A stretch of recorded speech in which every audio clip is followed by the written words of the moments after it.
Գյուրջան Կասկադ, հասանելի բնակարաններ 65 ամիս մարման ժամկետով։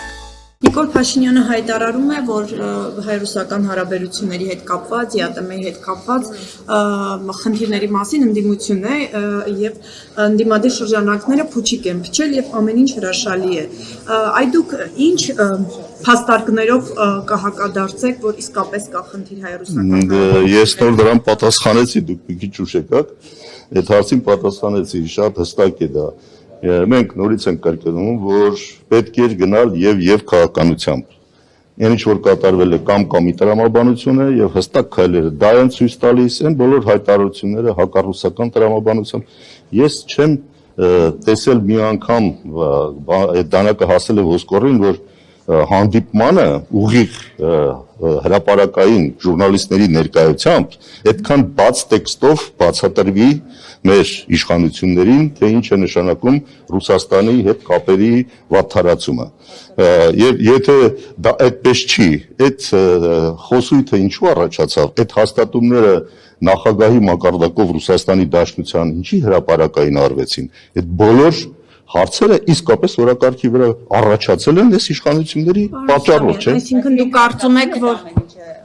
իրենք եկել են ժողովրդի աչքին փոս փչելու, սա է հարցը, գիտեք ինչ, շատ պարզ բան կա։ Իրենք մինչև հիմա բոլոր տեղերում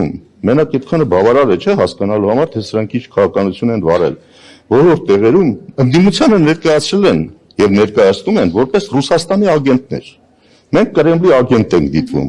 Եվ այն բոլոր մարդիկ, ովքեր այսօր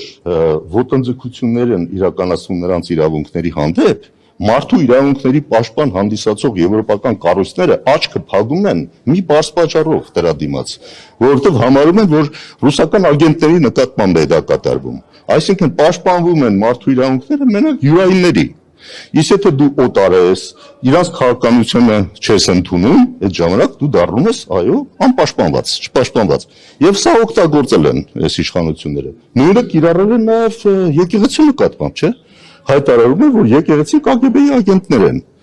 Այսինքն սրանով այն բոլոր պրակտիկան, որ գոյություն ունի նույն Եվրոպայի խորհրդում, կրոնական կազմակերպությունների ինքնավարության եւ այլի հետ կապված նախադեպեր կան, ընդունված վճիռներ կան մարդու իրավունքների եվրոպական դատարանում։ Այդ նախադեպերն անգամ չեն կիրառվում Հայաստանի պարագային։ Ինչու՞, որովհետեւ նրանք թեթև ձեռքով սրանց համարվել է, որ սրանք Կրեմլի ագենտներ են։ Եվ նրանք էլ այսօր պատերազմի մեջ են Ռուսաստանի հետ։ Հասկանում եք, ասում պատերազմում ինչպես պատերազմում, արագ կամ ալագ։ Հիմա իրանք էլ այդ պատերազմի տրամաբանությամբ ինչու՞ պիտի պաշտպանեն ինչ-որ մեկի մարդու իրավունքները, երբ որ այդ մարդը իր հակառակ ճամբարում է գործում, իրենց դեմ է գործում, ըստ սրանց ներկայացրածի։ Այս է իրականությունը։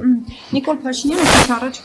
ամբիոնից մի հայտարարություն հնչեցրեց նոր սահմանադրության ընդունման հետ դա կապեց եւ ասաց, որ Հայաստանում արդարադատության որակը խայտառակություն է 8 տարի ղեկավարելուց հետո ինքը պնդում է, որ Հայաստանում խայտառակ է արդարադատության որակը եւ վիրահատական միջամտություններով երկրում պետք է արդարադատություն հաստատել եւ արդարադատության հաստատման համար անհրաժեշտ է նաեւ նոր սահմանադրություն ընդունվի։ Այդ դուք սա ինչպես կգնահատեք, ինչու կապեց արդարադատություն։ Իսկ այդ սահմանադրության մեջ գրված է այն ինչ որ այսօր իրականացվում է դատարական համակարգի նկատմամբ։ Այսինքն սահմանադրությունն է մեղավոր, որ այսօր դատավորները կատարում են քաղաքական պատվերներ։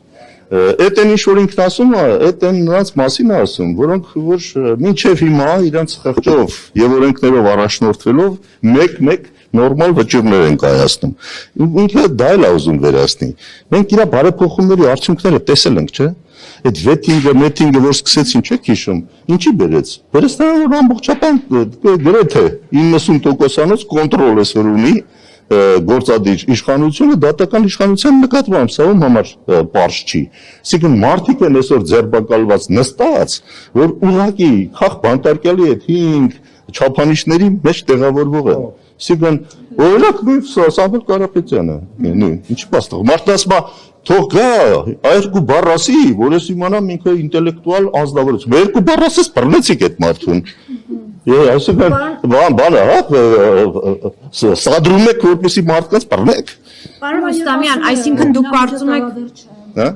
ունեզրկվելու է, ինչ նկատի ունի Փաշինյանը։ Երբ որ այդպիսի հայտարարություններ անում, ասում միջև Այս ձևի դատական համակարգ ստեղծելով կարող են բոլորին էլ ունեզրկել։ Ինչ խնդիր կա։ Եթե դատարանները իրաց ձեռքում են, այո, կարող են բոլորին էլ ունեզրկել, կալանքներ դնել, ինչ որ հիմա կատարվում է, տեսնում ենք, չէ՞։ Մարդիկ գնում են, երկար տարիներ ապացուցում են, որ այս ինչ որ մեղադրանքներ են անիմաստ է եւ սուտա կեղծ է, բայց 3 տարի, 4 տարի դատարաններով խարժ գալով, այսպես ասած, վատիմաստով չեմ ասում, բայց մարդկանց կենցաղ են, չէ՞ փոխում։ Մարդկանց ստիպում են, որպեսզի ամեն ինչ թողեն, գնան իրանց անմեղությունն ապացուցեն։ Եվ այս բաների վերջը պիտի տրվի։ Իսկ ինքն ուզում է դա ավելի խստացնի բնականաբար, լինելու է ընտրովի արդարադատություն։ Անշուշտ, ուրիշ հիմք այսօր այս իշխանությունները բազա որպես այդպեսին իրենց իշխանությունը պահելու չունեն այլևս։ Իրենք ունեն մի հատ նեղ շրջանակ ՔՊ-ական եւ ունեն ոստիկանական համակարգ, որոնք ամբողջությամբ ռեպրեսիվ ապարատը կիրառելով պաշտպանում են այս իշխանություններին, ուրիշ բան տեղի չի ունենում։